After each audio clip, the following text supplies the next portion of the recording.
вопросы, потому что в данной ситуации я чувствую все-таки больше рядовым читателем или обывателем, но при этом все-таки неким посредником между произведением, автором и также, можно сказать, юной аудиторией.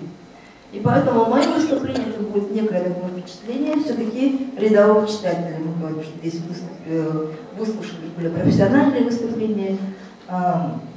Но по поводу жанровых особенностей я доверяю Борису Санумовичу, который в предисловии написал о том, что о характерной поэтическо-повествовательной манере хронистов Востока и то, что было свойственно памятнику сокровенных сказаний монголов. Мне, как педагогу, я хочу сказать, тоже приятно было услышать ваши описания пропагандистской или просветительской деятельности. И я, как педагог, скучаю по встречам с писателями, на самом деле, с поэтами, чего у нас редко случается. Я вспоминаю тоже свои годы школьные, когда училась в Сталинской школе, и к нам приезжал тоже Андрей Румянцев, Геннадий Машкин, Марк Сергеев и так далее. Остались, конечно, фотографии, но и очень теплые воспоминания. Я думаю, что это необходимо проводить такую деятельность, я думаю, и с юной аудиторией в школе и в наших учреждениях. Для меня, как еще раз говорю, рядового читателя, это произведение показалось неким сочетанием описания повседневных дел, иронических высказываний. Как Борис Санумович говорит, что это произведение является некой творческой лабораторией поэтических проб. Дальше воспоминания отца и воспоминаний ваших личных. Это элементы путевого дневника. И действительно, я хочу сказать, что действительно я соглашусь с Борисом Санумовичем, что жизнь состоит из дней, не которые ты проживаешь, а дней, которые тебе дороги и остались в памяти. Что мне понравилось, конечно, здесь говорили о рисунках, и здесь я видела, можно провести аналогии и с пушкинскими рисунками, и Надей Рушевой. Я увидела, что такую очень тесную духовную связь с отцом Бориса Санумовича, очень такие подробные воспоминания отца по поводу Акбара Даржиева приезда. Мне почему это дорого, потому что в моей родословной также мой прадед также принимал, будучи купцом первой гильдии в Иркутской области, он принимал тоже Акбара Даржиева из себя. Его дочь уже давала тоже интервью, когда еще жила была по этому поводу. К сожалению, у меня остались только какие-то факты, а таких подробных воспоминаний, как у вас, не осталось. Только сейчас меня заинтересовало. Дальше. Интересные были воспоминания детства, ваши декламации, ваши первые опыты, в детстве.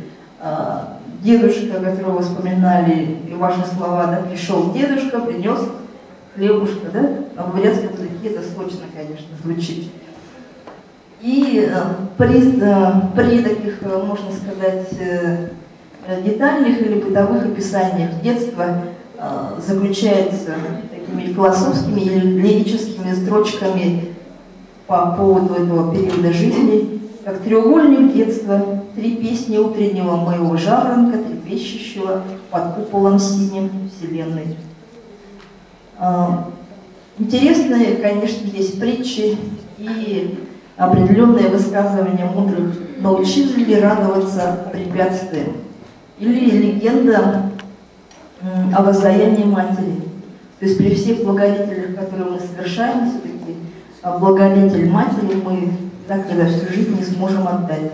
И легенда Бориса Санумовича по поводу, как Будда Бакша собирал росу, для того, чтобы напоить чаем, подолом платья, для того, чтобы напоить чаем свою мать. И, конечно, мы говорим, что здесь на произведение вкрапляются отрывки из исследовательской деятельности. И, естественно, здесь отметить нужно и познавательный момент. Это Амилараби, конечно.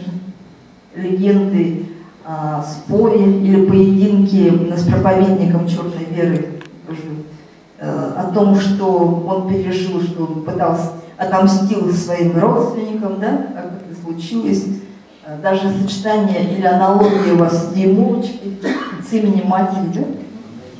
Ну, конечно, произведение, то есть сейчас ли я предоставлю вам, говорю о неких таких отдельных таких выдержках или моих впечатлениях, которые должны еще уличиться их определенные, что пока сумбурно.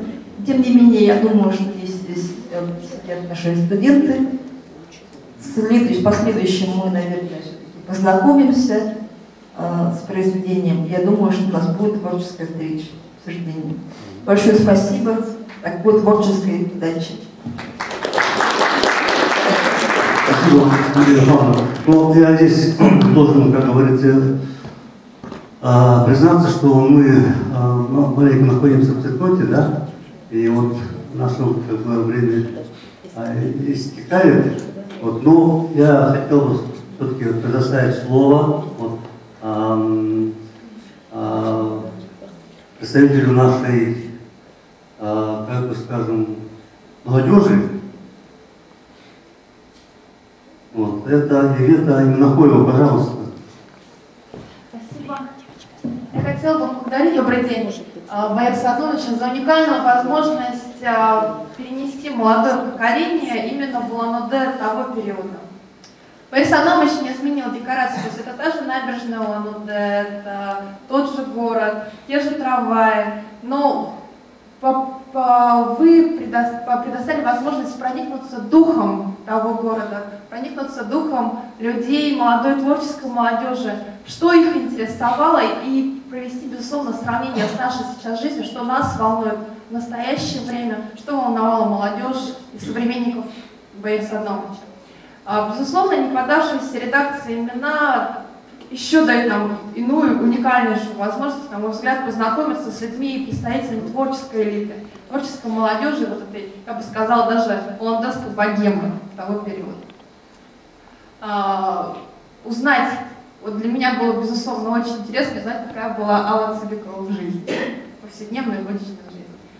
Также я, на мой взгляд, Борис Антонович разыгрывает, так скажем, театр кабуки. То есть в какой-то момент он романтик на таежных просторах Бурятии.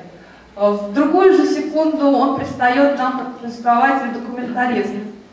И вот эта непредсказуемость повествования, его изложения действительности именно захватывает меня как читателя молодого поколения. И, безусловно, уникальнейшее чувство юмора. Просто, я бы сказала, засасывает в прочтение вашей книги от корки до корки моментально быстро. За это я благодарю Бориса Антоновича. Я думаю, что со мной согласится молодое поколение. Это, еще раз повторюсь, уникальная возможность перенестись в прошлое, которой так не хватает, на мой взгляд, в современной литературе. Благодарю вас.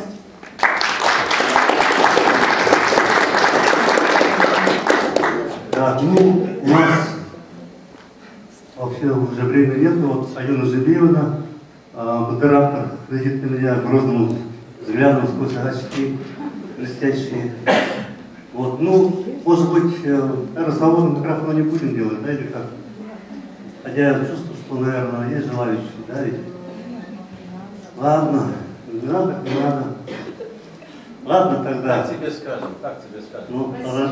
Ну, большое вам спасибо за терпение, за благопожелание и всего вам доброго. Самого доброго.